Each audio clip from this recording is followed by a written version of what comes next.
Bonjour à tous. Aujourd'hui, nous allons parler d'un combat idéologique qui a marqué le XXe siècle. Combat entre deux grandes théories socio-économiques, j'ai nommé le capitalisme d'un côté et le communisme de l'autre. On va tenter de comprendre quelles sont les différences fondamentales entre ces deux idéologies, même si pour beaucoup elles sont évidentes, et on va également tenter de répondre à pourquoi le communisme s'est effondré, peut-il revenir sous une autre forme, et le capitalisme, malgré ses dérives, est-il le seul système que les humains savent produire ? Sans plus tarder, la différence fondamentale entre capitalisme et communisme est que le capitalisme n'a pas été créé. C'est une évolution naturelle, organique des échanges humains. Le libre-échange de marchandises existe avant même que le marché n'existe. Il existe avant que les États n'existent. Le troc est l'une des premières formes de libre-échange et la première fois que quelqu'un a échangé du sel contre des coquillages ou contre du blé, eh bien il n'y a jamais eu d'État central, de réglementation centrale qui a décrété le prix du sel ou le prix du blé. Ça s'est fait en fonction de la disponibilité de ces matières premières et en fonction des accords que les gens arrivaient à atteindre entre eux. Et aussi loin que l'on puisse le retracer, les premières formes écrites d'échanges comptables, eh bien, ça se passe en Mésopotamie. Vous savez que l'écriture cunéiforme à la base, a été créée pour gérer la comptabilité. On n'a jamais inventé l'écriture pour communiquer ou pour écrire de la poésie ou pour raconter des histoires. À l'origine, l'une des raisons qui a mené à l'apparition de l'écriture, la première forme d'écriture apparue en Mésopotamie, l'écriture cunéiforme, est à la base un système qui permet de tenir les comptes. Et déjà, au travers de ces traces écrites, on pouvait identifier l'existence d'un marché libre, d'un libre-échange entre les humains, et ça existait certainement bien avant l'écriture.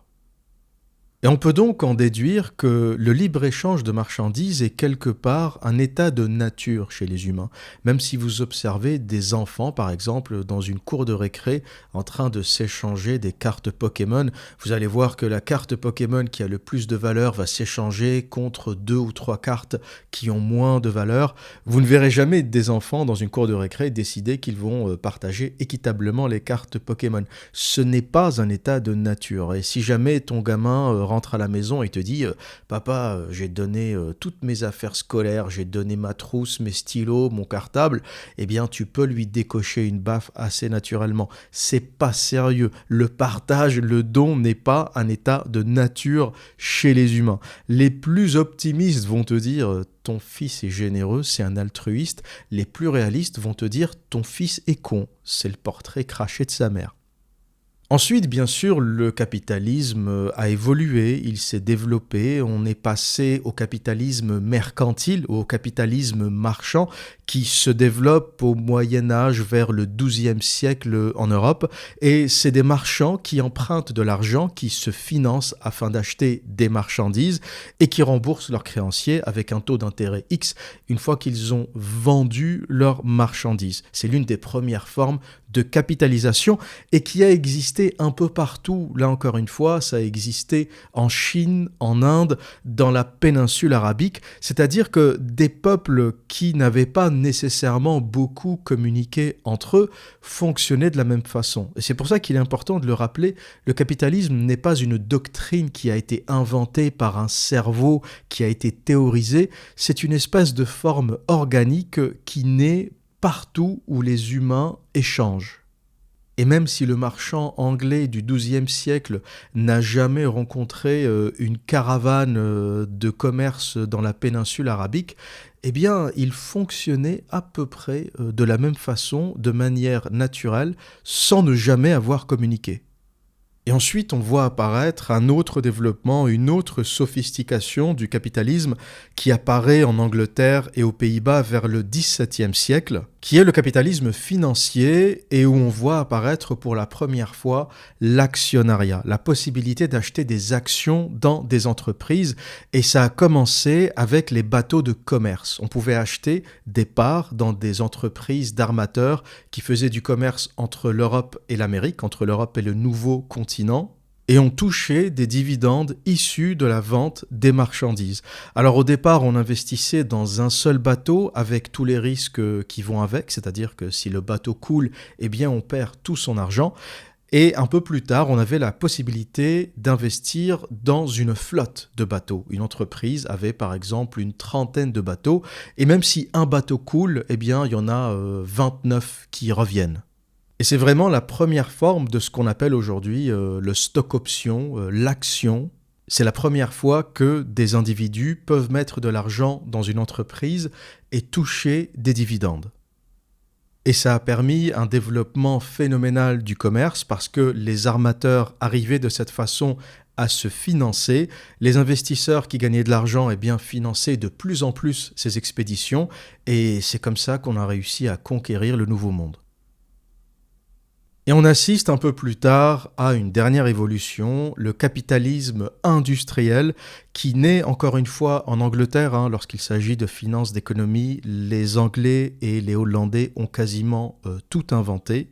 Après la révolution industrielle, on commence à investir dans la technologie, dans les outils, afin d'augmenter la productivité et d'augmenter le profit. L'optimisation est centrale dans le capitalisme. Toute l'histoire du capitalisme, c'est une question d'optimisation de la productivité.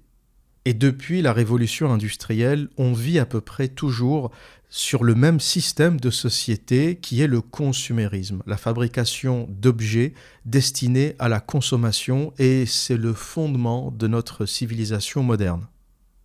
Mais la force du capitalisme s'avère aussi être son défaut. Le capitalisme est trop efficace, le capitalisme produit trop, il génère de la surproduction, et cette surproduction génère des crises du capitalisme.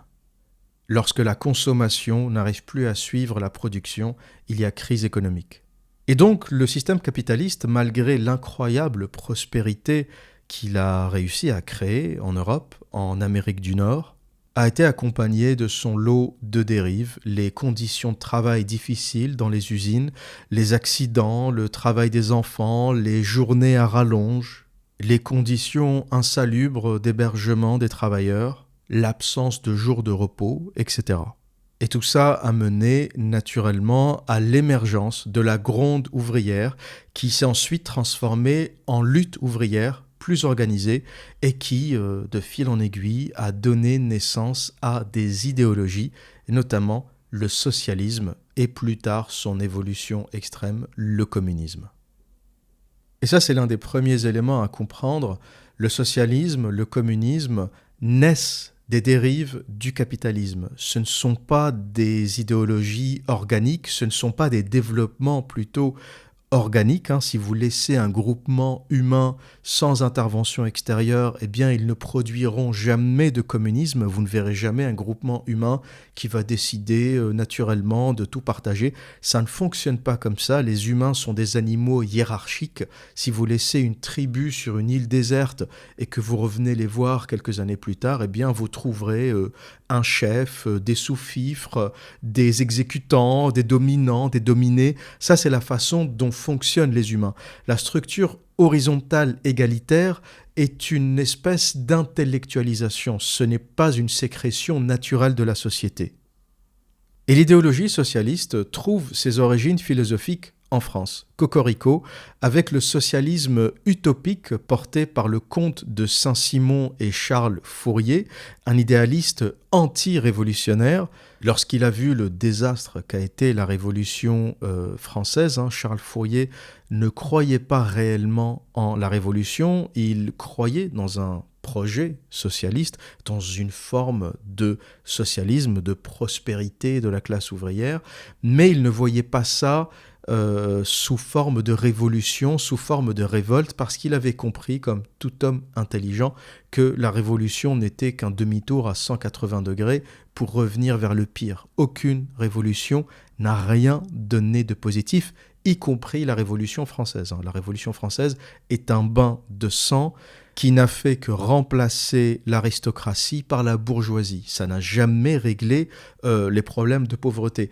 D'ailleurs, la suite de la Révolution française, ça a été l'arrivée au pouvoir de Napoléon en raison du chaos ambiant. Et finalement, est-ce que la population a été plus riche sous Napoléon ? Je ne pense pas. Avant, c'était la famine. Maintenant, grâce à Napoléon, non seulement c'est toujours la famine, mais en plus, tes gamins vont aller à la guerre. Avant, tu étais pauvre. Maintenant, tu es pauvre, mais tes 2 ou 3 garçons qui cultivaient la terre vont aller faire la bagarre aux Prussiens, aux Anglais et à toutes les forces, tous les pays d'Europe auxquels on a décidé de faire la guerre. Je sais que vous ne serez pas tous d'accord avec moi, mais je considère la Révolution française comme l'une des plus grosses arnaques de notre histoire. Ça n'a jamais apporté la prospérité, ça n'a jamais apporté l'égalité, ça n'a jamais apporté la fraternité. Ça a simplement mis au pouvoir des petits bourgeois illégitimes, qui y sont toujours d'ailleurs. Toujours en France, on a un autre socialiste, mais cette fois-ci révolutionnaire, Auguste Blanqui, qui est le premier à avoir utilisé le mot communisme, qui lui est un révolutionnaire. Il est convaincu qu'il faut renverser le capitalisme par la lutte armée. Par contre, il faudra ajouter que Blanqui est un élitiste, c'est-à-dire qu'il ne pense pas que le peuple peut mener cette révolution, il pense qu'une classe d'élite, qu'une forme de petite bourgeoisie doit prendre cette lutte à bras-le-corps et doit orienter quelque part toute cette classe ouvrière vers la révolution. Et ce genre de personnages me font toujours sourire, c'est-à-dire qu'ils expliquent aux pauvres qu'ils vont les débarrasser des méchants capitalistes, mais ils leur expliquent aussi qu'ils sont trop cons pour le faire eux-mêmes. Auguste Blanqui, c'est un révolutionnaire, mais il explique aux pauvres, écoutez les mecs, d'accord, c'est la misère, les méchants capitalistes vous font la misère, on va vous en débarrasser, par contre, vous n'en êtes pas capable. Enfin, si, vous, on va vous envoyer à la guerre, on va vous envoyer à la boucherie, et nous, on va réfléchir pour vous. On va vous dire comment vous allez vous bagarrer. Voilà un peu le type de révolutionnaire socialiste qu'on a eu en France. Moi, j'écris des livres, et toi, tu fais la bagarre. Et tout ça nous amène au XIXe siècle et à Karl Marx et son œuvre majeure, Le Capital, où il fait une critique légitime du capitalisme. Et c'est ça qu'il faut comprendre au sujet de Karl Marx. Sa critique est légitime, ce qu'il décrit du capitalisme est juste et légitime. Le problème de Marx, selon moi, c'est ses solutions. Et contrairement à Marx, je ne suis pas convaincu qu'il y ait des solutions à tout. Il faut arrêter de vouloir trouver des solutions à tout. Il y a des choses qui n'ont pas de solution. Moi, je vois le capitalisme un peu comme le corps humain qui fonctionne d'une façon générale et qui développe des cancers de temps en temps. Alors, le cancer, c'est pas bien. Le cancer, c'est méchant. Mais le cancer, tu peux rien faire contre. Est-ce qu'il faut jeter le corps humain? Est-ce qu'il faut le détruire parce qu'il développe des cancers de temps en temps? Et c'est comme ça que je vois le capitalisme, c'est-à-dire que on sait que dans 90% des cas, ça fonctionne, on sait que la majorité du temps, ça développe de la richesse, mais on sait aussi que marginalement, ça va avoir des crises plus ou moins dévastatrices, mais je sais aussi qu'on ne peut rien y faire. C'est un peu un état de nature et c'est là où je diverge avec les idées de Marx, c'est-à-dire qu'il fait un constat et ensuite il veut absolument trouver un remède. C'est un peu comme les médecins ou comme les chirurgiens modernes qui veulent absolument opérer même s'ils savent que tu n'as aucune chance de survie. La différence pour moi entre un bon chirurgien, un chirurgien sage et un chirurgien hystérique qui veut opérer tout le monde, c'est que le chirurgien sage, admettons, t'as 80 ans, t'as une tumeur du cerveau, eh bien il va dire écoute, si je ne t'opère pas, tu vas peut-être vivre jusqu'à 83, 85 ans. C'est pas mal quand même, 3-5 ans de vie. Par contre, si je t'opère, tu peux y rester tout de suite. Donc finalement, quelqu'un qui est aussi âgé que ça, est-ce que vraiment tu vas l'opérer? Laisse-le vivre ce qui lui reste à vivre. Un chirurgien hystérique, il s'en fout. 80 ans, il va t'opérer le mec. Il s'en fout complètement parce qu'il pense qu'il a une espèce de recette magique ou de savoir magique. Il va t'opérer à 80 piges et tu vas vivre jusqu'à 95. C'est quoi le projet ? Et Karl Marx, c'est un peu ça. C'est le chirurgien qui veut opérer même les pires tumeurs, même les tumeurs que tu ne peux pas réellement et objectivement opérer. Il pense que lui peut le faire parce qu'il a découvert quelque chose. Et moi, ma vision du capitalisme, c'est que c'est un truc qui marche 90% du temps et qui merdoie, on va dire, 10% du temps. Est-ce qu'il faut jeter entièrement le capitalisme qui génère une quantité phénoménale de richesses parce que ça merdoie de temps en temps? Je ne suis pas certain. Il faut peut-être réfléchir à atténuer ces crises, il faut peut-être réfléchir à mieux les absorber, il faut peut-être réfléchir à ce qu'elles soient moins dévastatrices lorsqu'elles arrivent. Mais toutes ces idées d'un nouveau capitalisme, d'un autre capitalisme, d'un meilleur capitalisme, c'est une connerie. C'est comme les gens qui parlent d'une autre Europe, une meilleure Europe. On a un peu ça en Occident. Quand un truc ne marche pas, on essaye de se dire, tiens, il faut un autre moyen, un nouveau capitalisme, une nouvelle Europe. Ben non, le système est ce qu'il est. Il est ce qu'il est, il a des qualités, il a des défauts, mais au moins il génère de la richesse. C'est un peu ce que disait Thatcher, qui n'était pas du tout une femme stupide, qui savait très bien que le capitalisme avait aussi ses problèmes, mais elle disait j'ai constaté, d'accord, très bien, comme vous, j'ai constaté que le capitalisme crée de la richesse et qu'il crée aussi de la pauvreté. Par contre, j'ai aussi constaté que le communisme ne créait que de la pauvreté. Donc, si votre projet, c'est d'attaquer les riches pour qu'on soit tous pauvres, eh bien, que bien vous en fasse. Mais c'est pas mon projet. C'est un peu ça l'idée des travaillistes britanniques ou même des communistes ou des socialistes français. C'est-à-dire qu'on est dans une société où il y a des riches et des pauvres. On va attaquer les riches, comme ça on sera tous pauvres. Et là, on sera bien. Et il y a des gens qui réfléchissent comme ça, je le conçois. Ils préfèrent qu'on soit tous pauvres pareil que d'avoir des riches et des pauvres. Ben moi, je suis désolé, je préfère qu'il y ait des riches et des pauvres. Au moins, avec un malentendu, t'as peut-être une chance de prendre le bon ascenseur et de monter un peu, tu vois. Contrairement au communisme où tout est horizontal, il n'y a pas d'ascenseur. Tu es au même étage, t'as aucune chance, même pas un accident, tu vois. Le capitalisme, t'es jamais à l'abri d'un accident positif, tu vois. T'es jamais à l'abri de mettre les pieds dans la bonne boîte ou de rencontrer la bonne personne ou d'avoir l'idée lumineuse et de monter la bonne affaire. T'es jamais à l'abri d'un accident positif qui va te sortir de ta condition. C'est toujours possible dans le capitalisme. Le capitalisme, c'est le champ des possibles. Dans le communisme, le champ des possibles n'existe plus. On sera tous pauvres pareil. Après, il y a des gens qui aiment peut-être ça. Ils préfèrent que tout le monde soit pauvre que de voir des riches et des pauvres. Et donc, Marx, inspiré par les socialistes utopistes français, par les philosophes allemands, notamment l'idéaliste Hegel, qui a eu une très grande influence sur Marx, Marx fait un bilan du capitalisme qui, encore une fois, est assez juste. Et que nous dit Marx ? Tout d'abord, il identifie les crises du capitalisme, qui sont assez justes. Il observe une tendance marginale du profit à diminuer. Le capitalisme ne peut pas maintenir une augmentation constante du profit. À un moment, ça stagne et ça diminue, et ça génère automatiquement des crises. C'est une observation, c'est comme ça. Ce qui permet à certaines entreprises de naître et de mourir. Quelque part, l'entreprise capitaliste, c'est pour ça que je définis ça comme un fonctionnement très organique, fonctionne vraiment comme le corps humain. Il y a une naissance, un début, une croissance, une jeunesse, ensuite une stagnation et ensuite un déclin jusqu'à la mort. Et naissent d'autres entreprises plus performantes. Il y a une espèce de régénération constante dans le capitalisme. Et là, j'ai même pas envie de dire que c'est bien ou que c'est pas bien. C'est comme ça. C'est le capitalisme qui fonctionne comme un corps vivant, comme un corps organique. Il décrit aussi l'aliénation du travail moderne, du travail à la chaîne, qui fait perdre à la vie son sens. Et ça, c'est l'une des observations les plus pertinentes de Marx. Quelque part, l'humain a besoin de se voir dans sa création. Lorsque tu fabriques une chaise, tu te projettes quelque part dans cet objet créé. Tu as une satisfaction, tu as un plaisir à créer cet objet.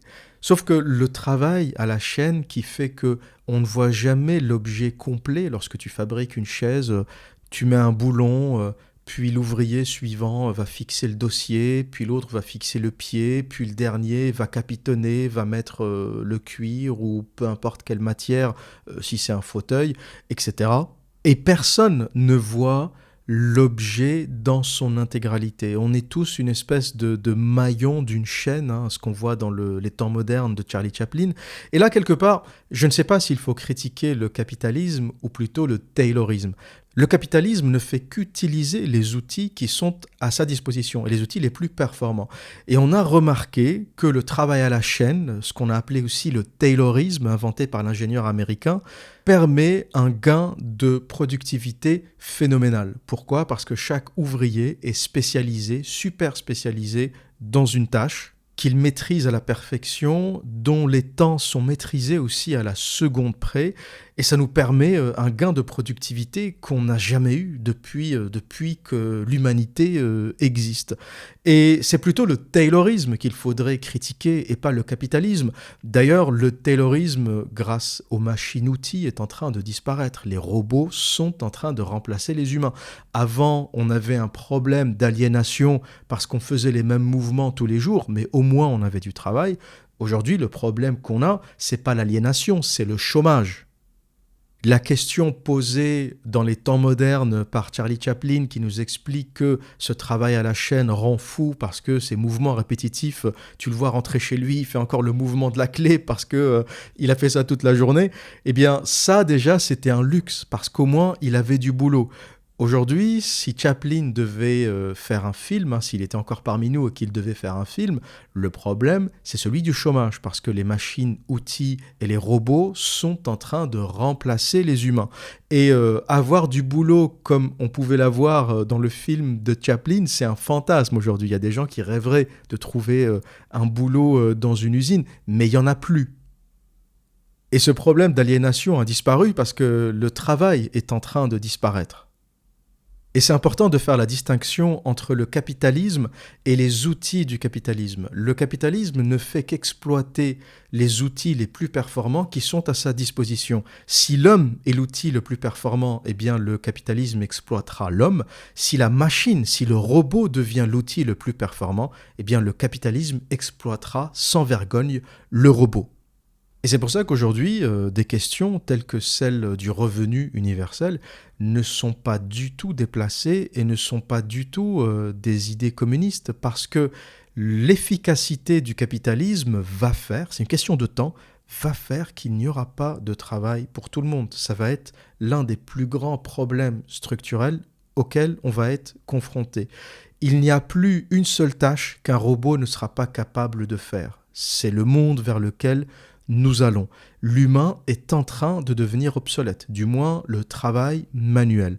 Et la question c'est, que va-t-on faire de tous ces humains ? Comment vont-ils se nourrir ? Comment vont-ils avoir des revenus dans un monde où on n'a plus besoin de l'humain pour produire ? Ou du moins dans un monde où on n'a plus besoin d'autant d'humains pour produire. Qui aura du travail ? Les gens qui réparent les robots, qui réparent les machines, les gens qui codent, qui développent les robots, qui développent les intelligences artificielles, peut-être dans la santé pour l'instant, jusqu'à ce que ça soit aussi remplacé par des robots. Ceux qui pensent que ça n'arrivera jamais sous-estiment très largement ce qui est en train de se passer dans le monde de l'intelligence artificielle. Donc ce n'est qu'une question de temps et je pense que ça se fera par cycle. Il y aura d'abord le travail manuel basique et ensuite les robots pourront faire des tâches de plus en plus sophistiquées. Marx critique aussi les crises de l'abondance. Le capitalisme est tellement efficace, tellement productif qu'il finit par produire de l'abondance et qu'il finit même par trop produire, on en a déjà parlé. Et il y a un point que je trouve extrêmement naïf chez Marx. Vous savez que Marx critique le mariage bourgeois. Et là, c'est vraiment, on tombe dans le sujet des rapports hommes-femmes. Marx pense que les bourgeois ne font pas de mariage d'amour parce que leurs mariages sont des mariages d'intérêt, sont des mariages capitaliste et c'est dommage et à cause de l'argent, eh bien il n'y a plus d'amour réel. Et quelque part, lorsque je vois ça ou j'entends ça ou je lis ça plutôt, je suis toujours déçu, surtout pour des gens que je respecte, hein. Je respecte beaucoup Karl Marx pour son analyse du capitalisme, mais je trouve qu'il fait preuve parfois de naïveté.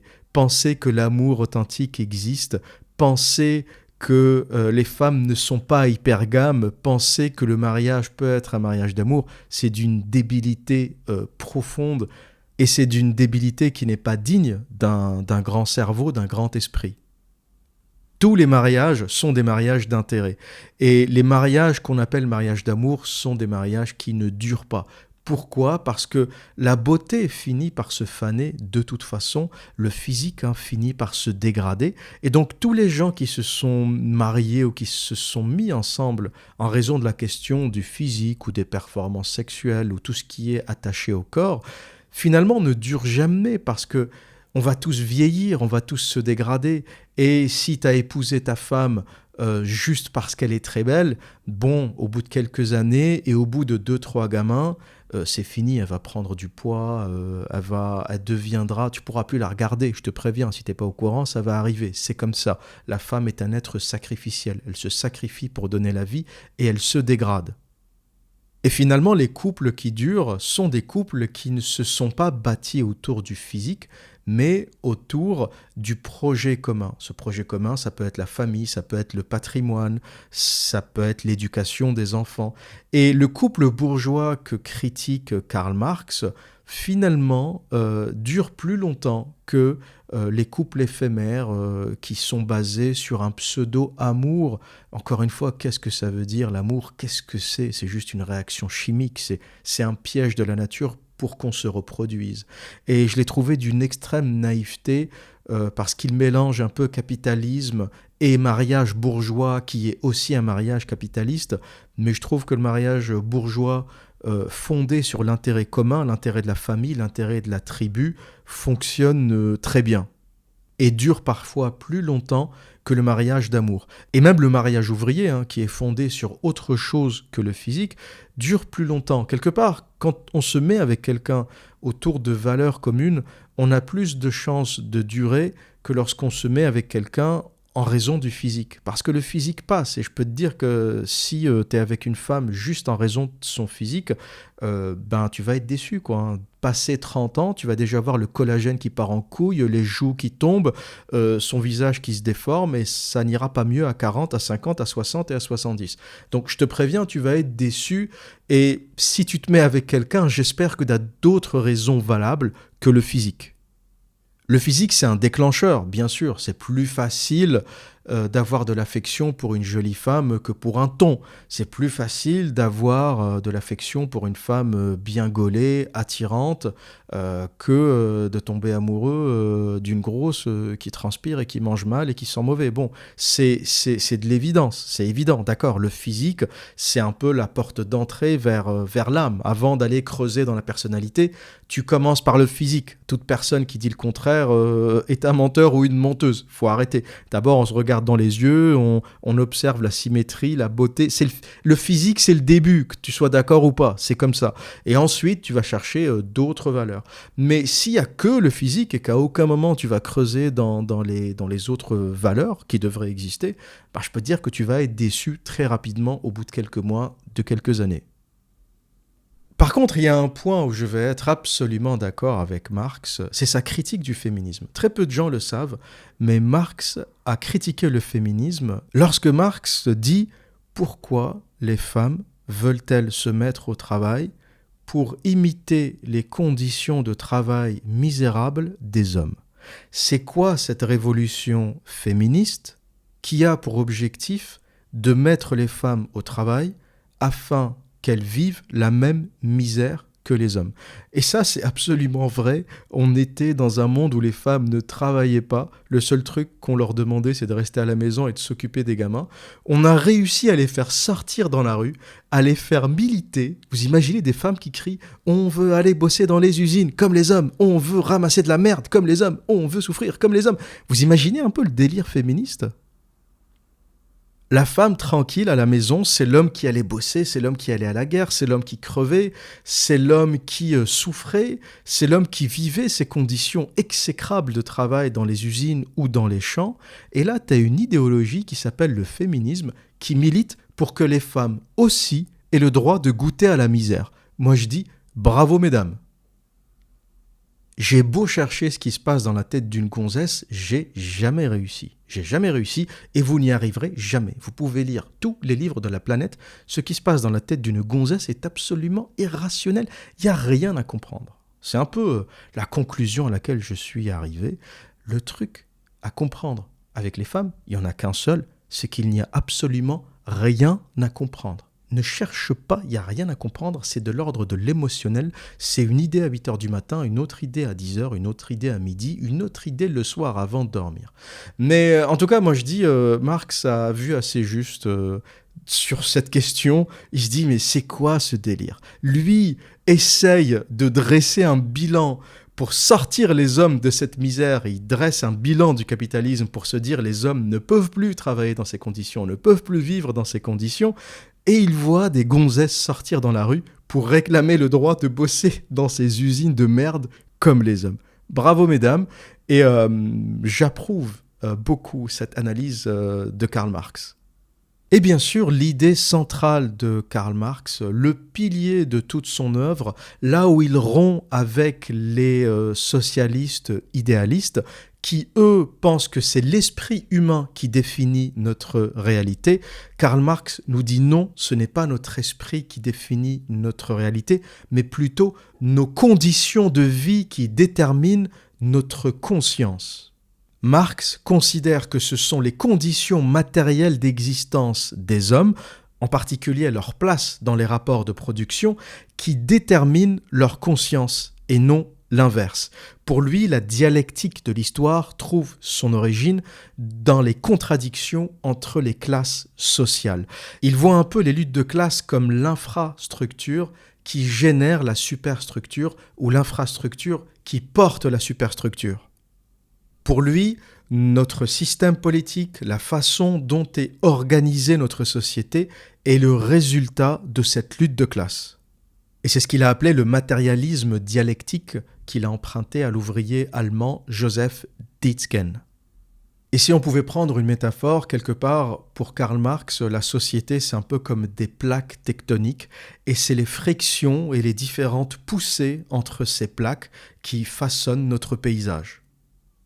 Marx en conclut que cette lutte des classes est injuste lorsqu'il décortique la valeur du travail, terme qu'il a emprunté à Adam Smith. La valeur de l'objet, c'est le temps de travail nécessaire à sa production. Et il explique que dans le système capitaliste, les ouvriers passent une partie de leur temps à travailler pour leurs propres revenus. Une partie de cette productivité leur revient en tant que salaire, mais une grande partie part aux actionnaires. Une grande partie de cet excédent produit va aux non-productifs, un peu cette classe qu'il a définie comme une classe de parasites.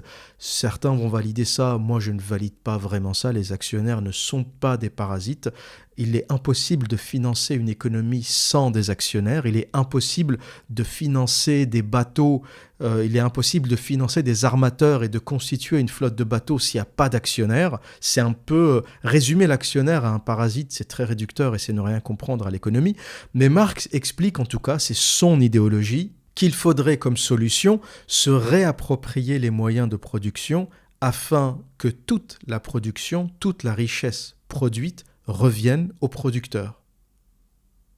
Et il prédit que c'est quelque chose qui va se passer. La prédiction de Marx, c'était que le communisme remplace le capitalisme.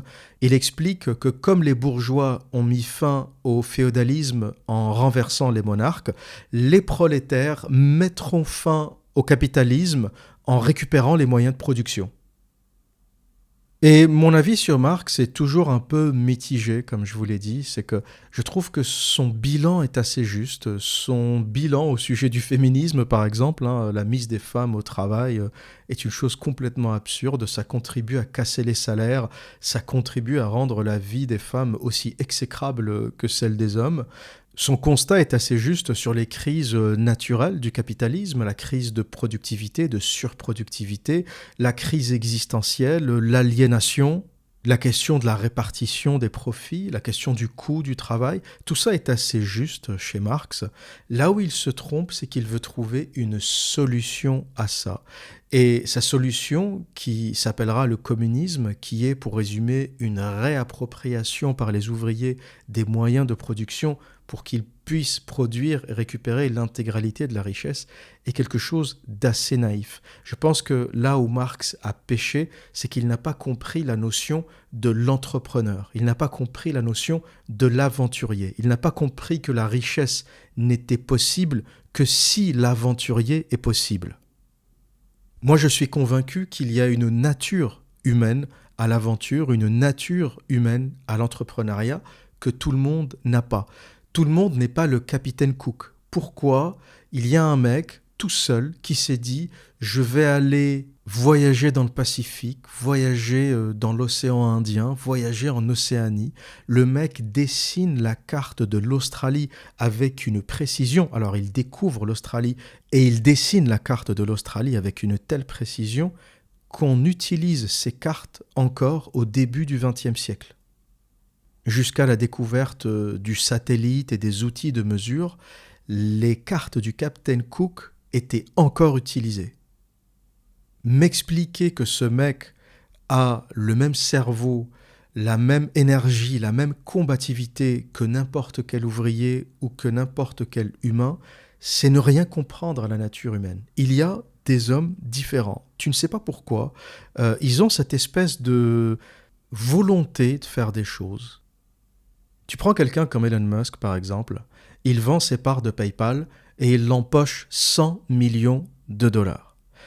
N'importe quelle personne aurait pris l'argent et se serait barré aux Maldives ou dans un paradis fiscal et aurait passé le restant de ses jours à siroter des cocktails. Il fait quoi ? Il réinvestit l'intégralité de cet argent, il passe à 2 doigts de la faillite, il investit ça dans Tesla et dans SpaceX, et je rappelle qu'au début, c'était pas du tout dit que Tesla deviendrait ce que c'est devenu, ou que SpaceX réussirait à faire ce qu'ils ont fait. Donc, d'après vous, c'est quoi la différence entre le mec qui n'est pas intéressé par 100 millions de dollars ? En fait, lui, ce qui l'intéresse, c'est la passion, c'est créer, c'est faire des choses. Et les gens qui gagnent au loto, par exemple. T'as des gens, ils gagnent au loto, c'est fini, ils démissionnent, ils divorcent sa femme, c'est terminé, quoi. Ils gagnent pas 100 millions, ils gagnent 5 millions, c'est terminé. Et en général, ils claquent la thune. La majorité des ouvriers qui gagnent au loto claquent la thune et reviennent à leurs conditions d'origine. La Française des Jeux a même créé une cellule d'accompagnement parce qu'il y a eu une hémorragie d'ouvriers qui ont gagné au loto et qui ont tout perdu au bout de quelques années. Donc la Française des Jeux a créé une cellule pour éduquer ces gens à qu'est-ce que l'argent, pour leur expliquer comment ça s'investit, comment ça se dépense, qu'est-ce qu'il faut éviter de faire, parce que comme ce n'est pas des gens qui sont dans la créativité, comme ce n'est pas des gens qui sont dans l'investissement, en général, il touche 5 millions, il va acheter une maison, il va faire des cadeaux à ses amis, il va acheter une Ferrari, une Lamborghini, et 5 millions, c'est pas tant d'argent que ça. Si vraiment tu fais des folies, que tu achètes un bateau, des voitures, tu as claqué ça en 6 mois. Et donc la productivité, c'est pas uniquement une question d'outils de production. C'est là où, selon moi, Marx se plante complètement. Penser que si tu donnes une usine à des ouvriers, ils vont en faire des miracles, c'est ne rien comprendre à ce qui fait l'entrepreneuriat. C'est ne rien comprendre au Captain Cook, à Steve Jobs, à Elon Musk, ne rien comprendre à ce qui se passe dans la tête de ces gens-là, et même en remontant plus loin, je prends des exemples contemporains, mais on pourrait citer Nikola Tesla, on pourrait citer Edison, on pourrait citer Andrew Carnegie, le plus grand milliardaire qui n'ait jamais existé. Et c'est un peu le problème de toutes les idéologies socialistes et communistes, elles partent du principe que les humains sont égaux. Et donc, si tu donnes une usine à un ouvrier ou si tu donnes une usine à un entrepreneur, ils vont en faire la même chose. Eh bien, la réponse simple, c'est non. Il se passe des choses dans la tête de l'entrepreneur. Est-ce que c'est génétique ? Est-ce qu'il y a quelque chose dans l'enfance, dans la chimie du cerveau, qui fait qu'on devient entrepreneur, qui fait qu'on devient un Elon Musk qui gagne 100 millions et qui les réinvestit? Mais ce qui est certain, c'est qu'ils ne sont pas égaux. Les humains ne sont pas égaux. Il y a des génies et il y a les autres. Il y a les visionnaires et il y a les autres. Et il faut le reconnaître. Il faut sortir de l'égalitarisme qui est en train de nous détruire. Moi, le premier, je reconnais qu'il y a des gens bien plus brillants que moi. Mais contrairement à un socialiste, contrairement à un communiste, je ne jalouse pas ces gens-là. Je les admire. Quand je vois des gens qui n'ont besoin que de 6 heures de sommeil, je les admire. Quand je vois des gens qui ont une énergie incroyable, toi t'es claqué, eux ils sont encore là en train de bosser, ces gens-là, je les admire. Il y a des gens qui ont un potentiel plus élevé. Il faut les admirer, il faut pas les jalouser, il faut pas les détester. Le problème du communisme, et c'est pour ça que ça s'effondre partout où ça s'installe, ça a tendance à créer une forme de mythe égalitaire qui est faux. Et donc en Ukraine et en Russie, lorsqu'on a retiré les terres agricoles à leurs propriétaires pour les redistribuer de façon équitable pour que tout le monde puisse travailler la terre, ça a mené à la famine. On a retiré la terre à des agriculteurs très performants qui arrivaient à produire beaucoup plus que tout le monde. On a redistribué ça et ça a donné de la merde. L'Ukraine, qui était un peu le grenier à blé de la région, c'était une terre agricole qui avait l'une des plus grandes productivités de la région. C'est l'un des pays les plus fertiles au monde, a vécu la famine. Faut quand même le faire. Un système soviétique, un système communiste, est capable de générer de la famine dans l'une des terres les plus fertiles au monde. L'Union soviétique, on a fait un pays du tiers-monde qui vit la famine et la misère jusqu'à aujourd'hui encore. Ils n'en sont pas encore sortis, ils vivent encore les dégâts du communisme. Et le drame des idées de Marx, c'est que ça a influencé des révolutionnaires et ça a mené à l'arrivée au pouvoir de Vladimir Lénine qui a voulu traduire cette idéologie en régime politique. Il prend le pouvoir en Russie après la révolution d'octobre 1917, révolution qui commence dès le 8 mars 1917, qui correspond d'ailleurs à la fête de la femme. Il faut savoir que la révolution bolchevique arrive le jour de la fête de la femme. Toujours les idiotes utiles du système, les femmes sortent manifester le jour de leur fête pour se plaindre des conditions de travail. Et bien sûr, les bolcheviks avaient compris qu'il fallait passer par les femmes pour arriver à renverser le pouvoir. Lénine l'avait compris et l'avait dit, il faut mettre les femmes dans la rue si on veut renverser le pouvoir. Alors il y a une petite subtilité de date à maîtriser, on donne souvent la date du 23 février 1917 pour la révolution bolchevique, mais le 23 février c'est la date du calendrier grégorien. Dans notre calendrier, le calendrier julien, c'est bien le 8 mars. Et donc cette révolution de gauchistes commence le jour de la fête de la femme. Ça en dit long. Et Lénine était un sanguinaire qui était prêt à tout pour prendre le pouvoir, quitte à détruire la Russie. Certains disent même que c'est un espion allemand. Il faut savoir que c'est les Allemands, c'est le Kaiser qui a aidé le retour de Vladimir Lénine en Russie. Il était exilé jusque-là, il a vécu un peu partout, en France, en Angleterre, en Suisse. Et donc il prend un train avec une clique de révolutionnaires escortés par les Allemands pour retourner en Russie et faire éclater la révolution. Et le but des Allemands, c'était de sortir la Russie de la guerre. Ils avaient compris que si la Russie sombrait dans une guerre civile et dans une révolution, elle sortirait de la Première Guerre mondiale. Et beaucoup voient Lénine comme un espion allemand, comme un traître à la nation. C'est pour ça qu'il faut toujours se méfier des révolutionnaires, des nationalistes, des gens qui font beaucoup de zèle, qui vous parlent tout le temps de patrie, de nation. Je me méfie de ces gens-là parce que quand il y a trop de zèle, il y a anguille sous roche. Tout le monde aime son pays, tout le monde aime sa patrie, tout le monde aime ses racines, ses origines, c'est pas la question. Mais quand il y a trop de zèle, quand le zèle est forcé, je me dis toujours qu'il y a anguille sous roche. Donc méfiez-vous des grands patriotes, des grands nationalistes. Ils ne sont pas toujours ceux que vous pensez. Et Vladimir Lénine, qui se présentait comme le sauveur du peuple, en réalité voulait simplement prendre le pouvoir, appuyé par les Allemands, et il voulait surtout déclencher une guerre civile pour que les Russes sortent de la Première Guerre mondiale. Il finit par massacrer intégralement la famille du tsar Nicolas II afin qu'il ne reste plus aucune trace de l'héritage des tsars. Il interdit la pratique de la religion. Finalement, la seule religion qui prévaut, c'est celle du parti, c'est celle du Grand Soviet. Il instaure un régime absolument tyrannique qui va durer jusqu'à l'effondrement de l'Union soviétique. Et on sait tous quelque part comment cette histoire s'est terminée. Et voilà pour moi le drame du communisme. Le premier, c'est que ce n'est pas une idéologie naturelle, c'est une idéologie artificielle créée par des petits bourgeois. C'est un peu le dénominateur commun entre tous ces gens-là. Il ne faut pas oublier que Lénine n'a pas planté un seul clou de sa vie. Lénine n'a jamais travaillé avec ses mains, ni Karl Marx d'ailleurs. Et il faut se méfier de tous ces gens qui n'ont jamais travaillé, mais qui veulent défendre l'ouvrier, le travailleur. Parce qu'ils ont un mépris que même les capitalistes n'ont pas.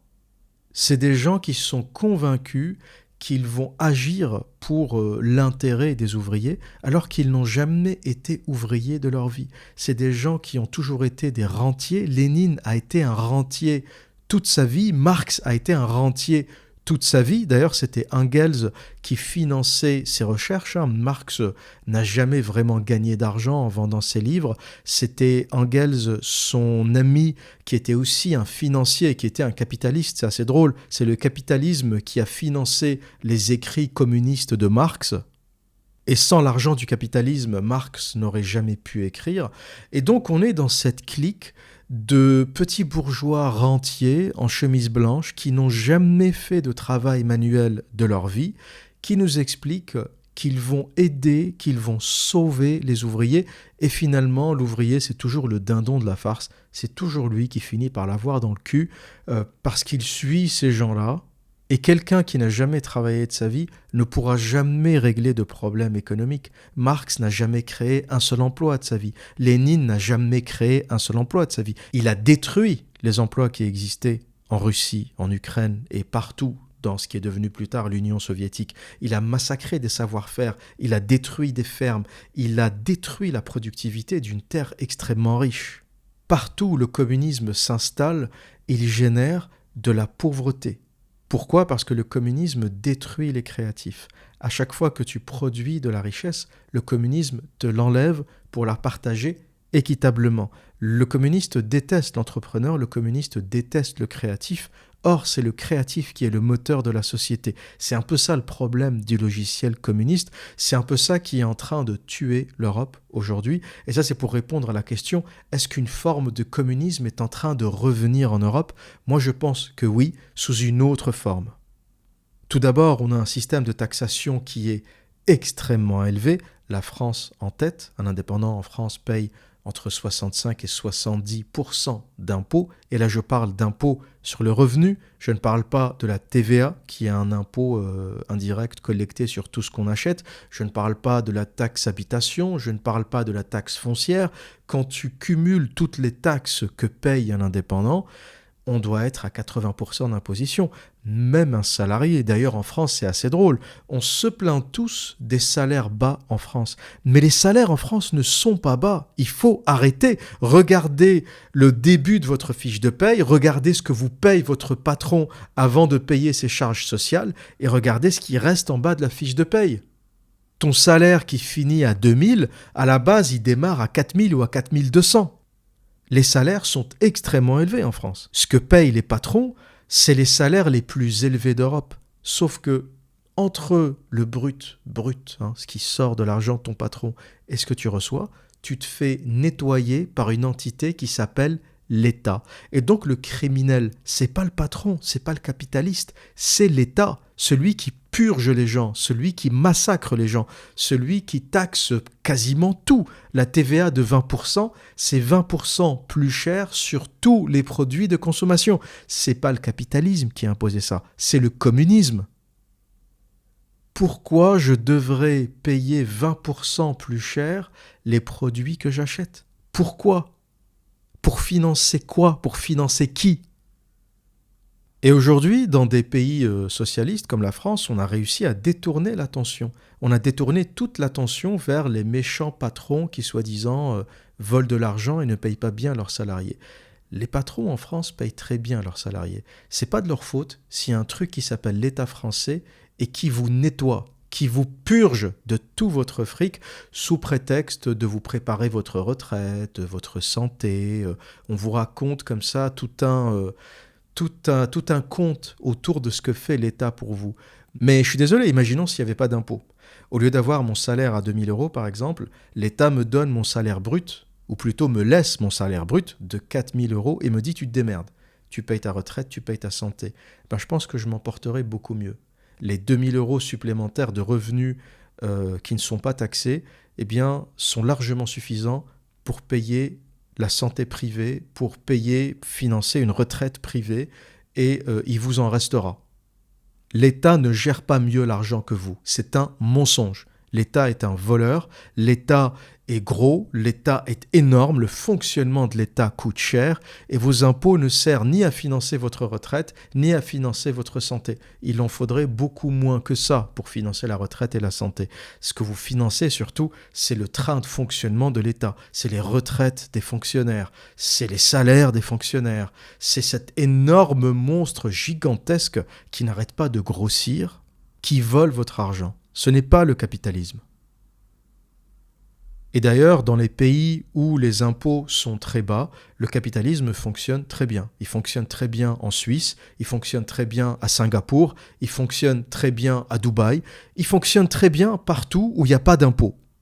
Et il n'y a pas que le volet financier dans ce retour en force du communisme, il y a aussi le volet des libertés, tout simplement. Vous savez que le propre du communisme, c'est que la liberté individuelle n'existe pas. Ce qui est important, c'est le groupe. L'homme libre n'existe pas. Ça, c'est un truc. L'homme libre, c'est un truc de libéral, c'est un truc de capitaliste. L'homme au centre de la société, et c'est la somme des hommes qui fait la société. Le logiciel communiste, c'est pas du tout ça. L'individu n'existe pas. Et on va remarquer avec la situation sanitaire que cette espèce de collectivisme est revenu. Vous entendrez des gens vous dire « il faut te vacciner ». Et toi, tu vas répondre « j'en ai pas envie ». Fais-le si tu le veux, je respecte ton choix, mais moi, j'en ai pas envie. Mais qu'est-ce qu'on va vous répondre ? « Ah, t'es un danger pour la société. T'es égoïste, tu ne penses pas aux autres. Tu vas tomber malade et tu vas contaminer les autres. T'es un égoïste, t'es un mauvais citoyen. » Et ça me terrifie. Ça me terrifie parce que ça, c'est le monde communiste. Pointer du doigt tous ceux qui ne veulent pas s'aligner. Et d'ailleurs, il y a même des gens qui ne sont pas au courant que ce sont des libéraux. Vous savez, il y a des gens, par exemple, qui refusent de se faire vacciner et qui se définissent comme socialistes. Ah, moi je suis un socialiste, je vote à gauche, etc. Et ces mêmes personnes vont se plaindre de la question du vaccin. Et en fait, ils ne réalisent pas que ce sont des libéraux. Quand tu te révoltes contre le système, quand tu estimes que ta personne t'appartient et que tu te fais vacciner si t'en as envie et que tu refuses si t'en as envie, t'es un libéral, mec. T'es un libéral, tu n'es pas un communiste. T'es un libéral. Dès que tu penses que ta personne est importante, dès que tu penses que tu as le droit d'autodétermination sur ta personne, t'es un libéral. T'es pas au courant, mais t'es un libéral. Tous ceux qui ne veulent pas se faire vacciner, tous ceux qui refusent ce qu'on a appelé la dictature sanitaire, sont des libéraux. T'es pas au courant, mais je viens de t'en informer. C'est ça le libéralisme. Quand tu refuses qu'on te touche, quand tu refuses qu'on fasse à ton corps quelque chose que tu n'acceptes pas, ça c'est le libéralisme. Ça c'est le début de l'individu, c'est le début de l'individualisme, et c'est au centre même du libéralisme. L'homme libre. Et on voit aujourd'hui le retour d'une forme de collectivisme au travers de cette situation sanitaire qui justifie tout, et on force des gens à faire des choses qu'ils n'ont pas envie de faire. Et ça, c'est quelque chose qu'on n'avait plus vu en Occident. On a été relativement libre pendant très longtemps. On n'a jamais pointé du doigt quelqu'un qui ne voulait pas faire quelque chose. On n'a jamais envoyé quelqu'un en prison parce qu'il refusait d'abdiquer à une consigne de l'État. On a une constitution, on a des droits, on a des règles, on a des lois. Et le but de l'État, c'est simplement d'appliquer les lois. Ce n'est pas d'inventer de nouvelles choses. Le but de l'État ne devrait être que celui de garantir l'application de la Constitution. Point. Il ne devrait pas avoir d'autres prérogatives. C'est un peu la notion du gouvernement limité dont j'avais parlé dans mon livre, qui est aussi au cœur de la philosophie Mikta, où on estime que le gouvernement n'a rien à faire dans nos vies et que le gouvernement n'a pas d'autre devoir que celui de maintenir la Constitution, d'être sûr qu'elle soit appliquée et que personne ne soit lésé. Point. Et les dérives actuelles sont assez inquiétantes parce que le gouvernement est sorti de son devoir de gouvernement, de son travail de gouvernement. Au final, c'est simplement une institution à qui on donne un mandat dans le cadre d'une constitution, et il n'a pas vocation à inventer des lois, à imposer des lois. Et c'est ce qu'on est en train de vivre depuis 2-3 ans, depuis le début de cette pandémie. Ça a commencé un peu avant, déjà avec la question du terrorisme, et vous constaterez que c'est les mêmes mots qui sont employés, que ce soit pour le terrorisme ou pour la question sanitaire. On va nous dire « nous sommes en guerre ». Le même vocabulaire a été utilisé dans les deux cas, au cours des attentats et au cours de la pandémie. Nous sommes en guerre. Il faudra apprendre à vivre avec. Vous allez remarquer que la dialectique est toujours la même. Les éléments de langage sont toujours les mêmes. Nous sommes en guerre. Il faudra apprendre à vivre avec. Et je pense qu'aujourd'hui, et du moins pour moi, l'ennemi, c'est pas le capitalisme. L'ennemi, c'est l'État. Le danger numéro 1 pour moi, c'est le volume, c'est la taille qui est en train de prendre l'État dans nos vies. Sous prétexte de réchauffement climatique, on va nous dire s'il faut manger de la viande ou pas. Sous prétexte de terrorisme, on va contrôler nos téléphones, nos comptes bancaires, nos dépenses, nos déplacements. Sous prétexte de Covid, on va, avec un pass sanitaire ou un passeport sanitaire, contrôler notre état vaccinal, si on est bien allé chez le docteur, si on a bien fait la 4e, la 5e, la 6e. En Espagne, apparemment, le système s'est même préparé pour accommoder 8 rappels. Bientôt, on n'aura plus assez de place sur le corps pour accommoder toutes les piqûres. Et toutes ces restrictions, tout ce millefeuille administratif qui s'empile année après année est assez inquiétant. Est assez inquiétant surtout pour quelqu'un comme moi qui est un libéral. Je suis conscient qu'il y a des gens que ça ne me dérange pas. Tout le monde n'est pas un libéral. Il y a des gens qui aiment être pris en charge. C'est un peu le drame de notre société, mais c'est comme ça. Il y a des gens qui aiment cet autoritarisme, il y a des gens qui aiment que l'État s'immisce dans leur vie. Et j'entends des gens dire il faut plus d'impôts, il faut plus d'État, il faut plus de présence de l'État. Et ça, c'est une réalité. Faut pas le nier. Il y a des gens qui ne sont pas capables de s'occuper d'eux-mêmes. Il y a des gens qui ne sont pas capables d'entreprendre. Il y a des gens qui ne sont pas capables de faire des choses. Et donc, cette espèce de protection de l'État qui va taxer les riches pour leur redistribuer de l'argent, ou cette espèce de protection de l'État qui va forcer ceux qui ne veulent pas se vacciner à se faire vacciner, il y a des gens qui adorent ça. Il faut en être conscient. Il faut bien comprendre que si l'Union soviétique a été possible, c'est qu'il y a des Russes qui ont accepté ça. C'est ce que raconte très bien Solzhenitsyn dans l'archipel du Goulag. À un moment, il se pose la question, il décrit toutes ces atrocités, il décrit les camps de concentration, il décrit le travail forcé, et à un moment, il dit, mais comment la Russie, l'un des pays les plus prospères au monde, a pu tomber là-dedans? Comment ça a été possible? Parce qu'il faut bien comprendre que le parti ne peut rien tout seul. Même le grand parti soviétique, si ça a été possible, c'est qu'il y a des voisins qui ont accepté de dénoncer leurs voisins de palier, leur famille.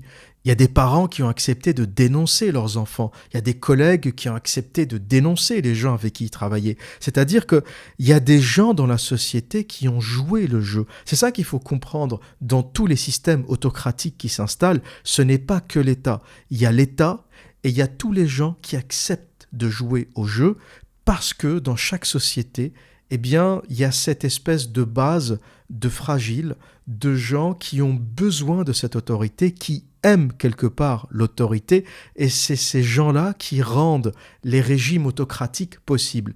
Et comme les pays ne sont pas égaux, eh bien, il y a des pays qui ont une base importante de ces gens-là et des pays qui ne l'ont pas.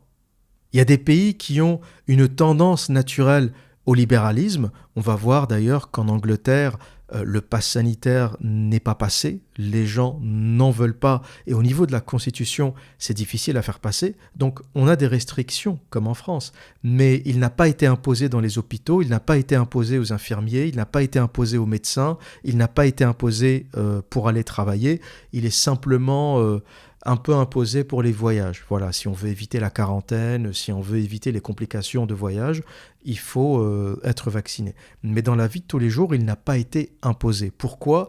Parce que la Constitution britannique ne le permet pas. Le Royaume-Uni est encore un pays libéral et ce qui se passe en France ou ce qui se fait et ce qui est accepté en Espagne, l'Espagne a une histoire de dictature avec Franco, donc on sait que les Espagnols ont une tendance naturelle à la soumission. C'est pas facile à écouter si t'es espagnol, mais moi je te le dis, Franco a été possible en Espagne, ça n'aurait jamais été possible en Suisse. La Suisse n'aurait jamais pu accepter, ou les Suisses n'auraient jamais pu accepter de se faire dominer par quelqu'un comme Franco. Il y a une tendance naturelle à ça en Espagne. Il y a une tendance naturelle à ça dans les pays latins, en Argentine, au Portugal. Tous ces pays qui ont connu des dictatures, ça a été possible parce que leur base de gens soumis est plus importante que ce que ça pourrait l'être en Suisse ou au Danemark ou en Suède, par exemple. Et moi, je suis convaincu qu'il y a une ADN des peuples. Les peuples ne sont pas égaux. Il y a des peuples qui ont une tendance à la soumission et où les régimes autocratiques se développent assez facilement. Et il y a des peuples qui ont tendance au libéralisme et où, de toute leur histoire, jamais un régime autocratique n'a pris. Un mec comme Lénine, par exemple, en Angleterre, il se serait fait dégager en 15 jours. Le mec qui arrive, je vais vous supprimer les terres, je vais voler les riches pour redistribuer aux pauvres, il se prend 2 tartes dans la gueule, il dégage. C'est pas l'histoire de l'Angleterre, c'est des libéraux. Il y a plusieurs siècles de ça, ils ont obtenu un truc qui s'appelle la Magna Carta, c'est pour dégager du fonctionnement du pays tous les aristocrates et tous les nobles. C'est pas pour qu'un demi-demeuré avec des idées collectivistes un peu bizarres vienne prendre le pouvoir. Donc je suis convaincu qu'il y a une ADN des peuples. Les peuples ne sont pas égaux. Certains peuples sont en danger parce qu'ils ont cette tendance à la soumission. Ils ont une base de gens soumis qui acceptent l'autorité assez facilement. Et il y a des peuples qui sont un peu plus protégés parce que leur base est libérale. Leur nature, leur tendance naturelle est libérale. Et voilà donc ce que je pense de ces deux idéologies, le communisme et le capitalisme. Je vois le capitalisme comme un système qui n'est pas parfait, c'est un système organique qui crée une quantité phénoménale de richesses, mais qui a aussi ses défauts, qui a aussi ses problèmes, mais c'est comme un corps humain qui développe des cancers de temps en temps. Je ne pense pas qu'on puisse le régler, il faut l'accepter, il faut peut-être essayer d'atténuer ces dégâts, mais c'est comme ça, c'est un système qu'il faut prendre dans son intégralité, alors que le communisme est quelque chose qui a été créé par des petits bourgeois qui n'ont jamais travaillé de leur vie et qui ont pensé qu'une société égalitaire, égalitariste était possible, qui en ignorant la génétique, en ignorant les différences entre les hommes, en ignorant la nature de l'entrepreneur, on pensait que si on volait à une famille sa terre pour la redistribuer à tout le monde, eh bien on augmenterait la productivité et on supprimerait la pauvreté. Ce qui s'est produit, c'est tout le contraire. Et pour conclure, est-ce qu'on pourrait parler d'un système idéal ? Est-ce qu'on pourrait parler d'un système qui pourrait faire qu'on vive correctement dans le meilleur des mondes? Eh bien, quelque part, le système idéal, c'est ni un système complètement libéral, ni un système complètement collectiviste. Je pense qu'il y a des choses qui ne peuvent être que libérales. Je pense qu'il y a des domaines qui ne peuvent fonctionner que grâce à l'entrepreneur égoïste qui, avec son égoïsme, qui peut sembler quelque chose de négatif, mais en réalité, grâce à son égoïsme, il travaille, il se lève tôt, il produit plus, il produit de la richesse, il y en a pour lui et il y en a pour les autres. Et il y a des secteurs stratégiques qu'on ne peut que collectiviser parce que la logique marchande ne peut pas s'y appliquer.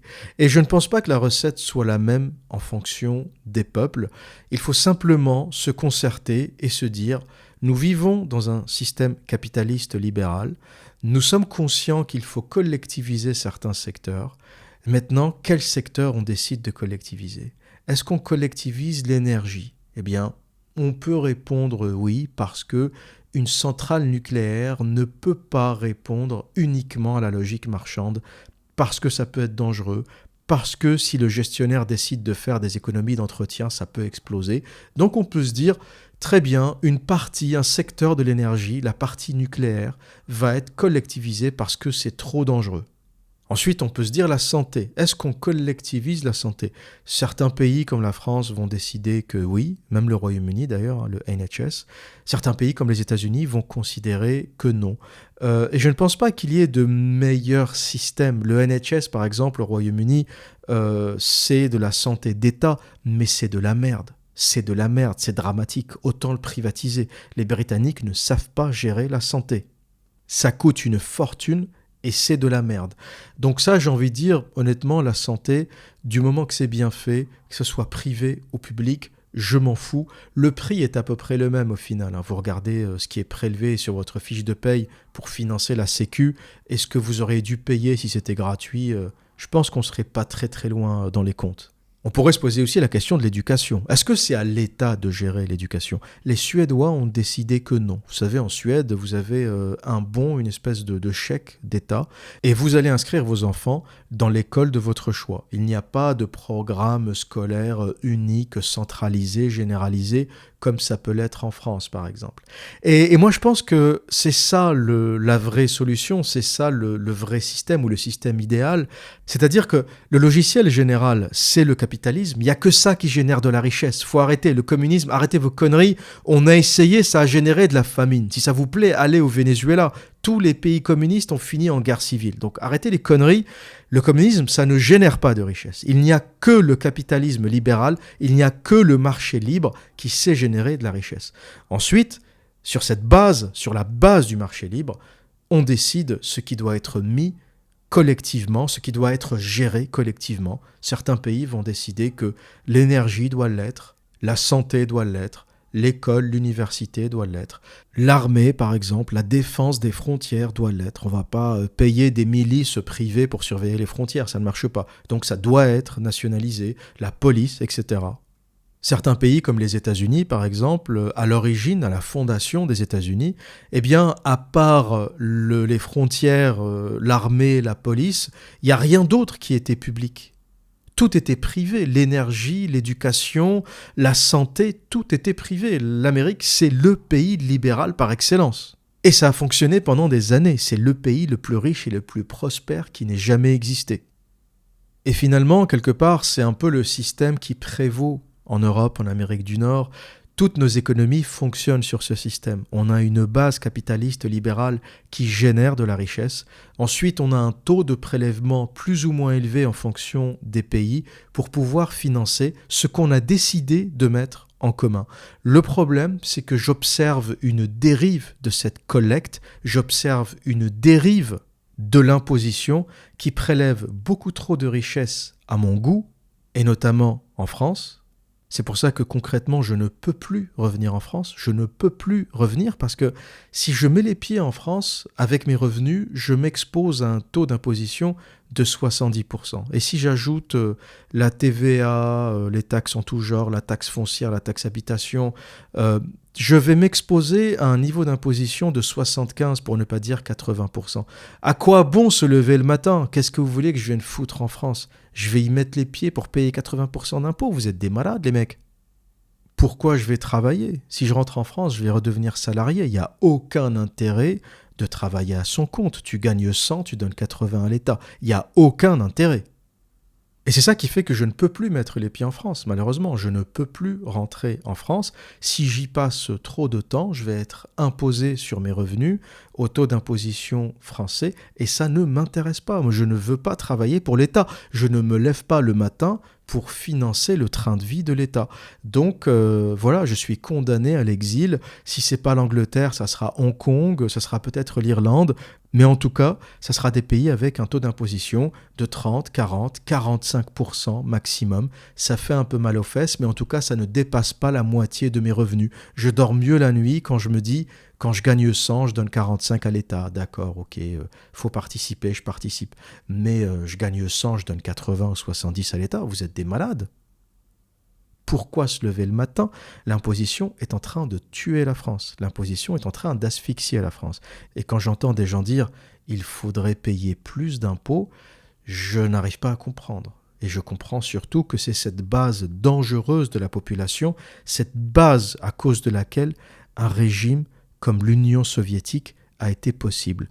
C'est de ces gens-là que parlait Solzhenitsyn lorsqu'il disait « Je ne comprends pas comment un pays riche comme la Russie a pu tomber dans la délation, dans la méchanceté, dans la jalousie, dans la violence. » Eh bien, c'est à cause de cette faction de la population qui accepte de dénoncer ses voisins, de pointer les gens du doigt, de détester les riches, les productifs, les créatifs. Cette minorité toxique de la population qui donne du crédit au gouvernement détruisent les peuples, détruisent les nations. Et moi, je suis convaincu qu'il y a un ordre naturel, il y a un ordre des choses duquel il ne faut pas dévier. Et au final, qu'est-ce que la révolution? Qu'est-ce que la révolution lorsqu'on la ramène à sa substance, que ce soit la révolution française, la révolution bolchevique? C'est quoi ce grand mot révolution que tout le monde fantasme? Eh bien finalement, la révolution n'est qu'une perturbation de l'ordre établi qui nous ramène toujours à l'ordre établi. Il y a une tendance naturelle du monde contre laquelle on ne peut rien. On arrivera à la perturber pendant un temps avec des idéologies comme le socialisme, le communisme. Mais l'homme revient toujours à l'ordre naturel des choses. Pourquoi cet ordre existe? Comment il existe? Quelle en est la raison? Eh bien, c'est des ordres qui sont aussi vieux que la rotation de la Terre autour du Soleil. Pourquoi la Terre tourne autour du Soleil? C'est un ordre établi, point. Que tu me dises, je ne suis pas content, je ne suis pas d'accord, la Terre ne devrait pas tourner autour du Soleil, eh bien quelque part, on s'en fout de ce que tu penses. Si on se pose la question, mais qu'est-ce qui fait l'ordre établi? Personne n'a réellement la réponse. C'est comme se poser la question, qu'est-ce qui fait la gravité? Qu'est-ce qui fait la rotation de la Terre autour d'elle-même, autour du Soleil? Qu'est-ce qui fait la rotation de la Voie lactée? Quelque part, on ne connaît pas ces raisons. Qu'est-ce qui fait la vitesse de la lumière? On ne sait pas. C'est un ordre établi, c'est un ordre naturel. Et pour moi, le libéralisme, le capitalisme, c'est une forme d'ordre naturel. C'est un peu comme la gravité. Et à chaque fois, on pourra en sortir, en dévier. On va vivre des révolutions, on va vivre des guerres civiles, on va vivre des destructions. Pour au final revenir toujours à ce même ordre établi. La révolution n'est qu'une perturbation de l'ordre établi qui nous ramène toujours à l'ordre établi. Voilà ce que j'avais à dire pour aujourd'hui. Et que dire d'autre? Eh bien, comme à mon habitude, prenez soin de vous et à très bientôt.